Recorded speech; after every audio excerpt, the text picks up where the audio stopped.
આખું વર્ષ તનતોડ મહેનત કરી લાખોનો ખર્ચ કર્યો, પાક લહેરાઈ રહ્યો હોય અને અચાનક જ આકાશી આફત આવે અને આખા વર્ષની મહેનત પર પાણી ફેરવી દે। આ વખતે ગુજરાતના ખેડૂતોની કંઈક આ જ પ્રકારની દયનીય સ્થિતિ છે। પળિયા પર પાટું મારવા જેવી હાલત ત્યારે થઈ જાય કે એક મહિનો વીતવા છતાં સરકારે સહાયના નામે એક રૂપિયો પણ આપ્યો નથી। આ વર્ષે રાજ્યના મોટાભાગના વિસ્તારોમાં લીલા દુકાળ જેવી સ્થિતિ છે।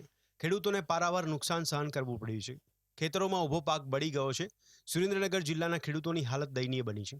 અહીં સિઝનનો 100%થી વધુ વરસાદ ખાબકી ચૂક્યો છે। ચોટીલા, મૂડી, થાન, ચૂડા, વઢવાણ, લીમડી પંથકના ખેડૂતોની સ્થિતિ વધુ કફોડી છે। સુરેન્દ્રનગરમાં 5.85 લાખ હેક્ટર જમીન પર તલ, કપાસ, મગફળી જેવા પાકનું વાવેતર થયું છે। સતત વરસાદને કારણે ખેતરો બેટમાં ફેરવાઈ ગયા છે। પાકનો સોંથ વળી ગયો છે। થોડા ઘણા જીડવા હતા એ ખેડૂત હાથમાં હવે નહીં આવે। તલ ઊભા પડી ગયા છે, બળવા લીધા હતા કાચા વળીને અને આડાય પડી ગયા છે। જે નિરણ હતી નિરણે બગડી જાય છે। સાહટિયા ઢોરાનું થોડુંક થાય એવું હતું, એ સાહટિયા આડા પડી ગયા છે અને ઢોરાય હવે નથી ખાતા। એ ઢોરાના હાથમાં હતું એ જીવ માણસ ખેડૂતને કંઈ હાથમાં આવ્યું નથી। ખેડૂતોએ વાવેલા પાકમાં 90% નુકસાન ભોગવવાનો વારો આવતા ખેડૂતોને આર્થિક નુકસાન વેઠવું પડે તેવી સ્થિતિ સર્જાઈ છે। મોંઘા ભાવના બિયારણ અને દવાના છંટકાવ બાદ પણ પાક બળી જવાની ભીતિ છે। જગતનો તાત હવે સરકારની સહાય પર મીટ માંડીને બેઠો છે। 23 ઓગસ્ટથી 9 ઓગસ્ટ સુધીમાં સુરેન્દ્રનગરના ગામડાઓમાં 20 ઇંચથી વધુ વરસાદ ખાબક્યો। વરસાદને 1 મહિનાથી વધુનો સમય વીતી ગયો છે, પરંતુ સહાયના નામે એક રૂપિયો પણ મળ્યો નથી। કૃષિ મંત્રીએ પણ સમગ્ર વિસ્તારની મુલાકાત લઈ વહેલામાં વહેલી તકે સહાય ચૂકવવાની બાંહેધરી આપી હતી, પણ અત્યાર સુધી કોઈ કામગીરી થઈ નથી, જેથી ખેડૂતોમાં રોષ વ્યાપી ગયો છે। અને આ સરકારે 1 રૂપિયાની સહાય ચૂકવી નથી। ખોટા બાંગા વાતો કરે છે। સહાય ખેડૂતને ચૂકવવાની છે।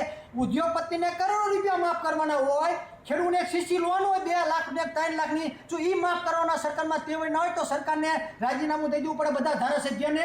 અને ખેડૂતની વાતે જે સરકાર ખેડૂતનું કામ કરે ને આના કરતાં કોંગ્રેસ હાથ ઘણી હારી હતી। ખેડૂત હમું તો જોતી હતી, આ સરકાર હમું નથી વાયદા દીધા। સર્વેમાં 1 રૂપિયો 5 વર્ષથી કોઈ ખેડૂતને આવ્યો નથી। નુકસાન થયેલું જેનું સર્વેની કામગીરી આજ દિન સુધી હજી પણ થઈ શકી નથી।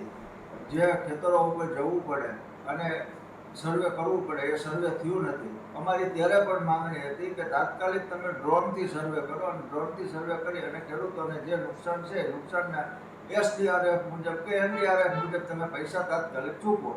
પણ 1 મહિના ઉપરનો સમય થયો પણ એ સર્વે નથી થયું। સર્વે નથી થવાનું કરતાં ફરી વખત આ વરસાદ ગઈકાલે થયો, જેથી એક વખત પાકમાં નુકસાની આવે ત્યારે ખેડૂત 5 થી 7 વર્ષ પાછળ ધકેલાઈ જાય। આ વખતે મગફળી અને કપાસનું બમ્પર વાવેતર થયું હતું, પરંતુ કુદરતના આ કુઠરાઘાતમાં બધું ધોવાઈ ગયું। આ પરિસ્થિતિ વચ્ચે લાચાર ખેડૂતોને વહેલામાં વહેલી તકે સહાય મળે તે જરૂરી છે।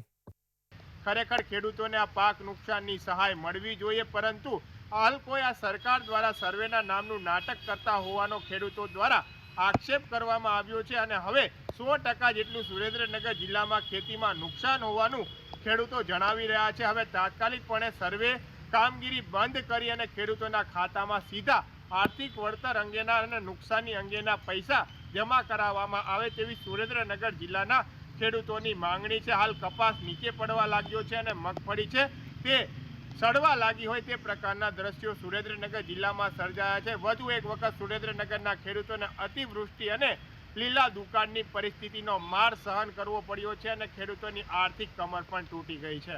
Fazal Chauhan, GSTV news, Surendranagar.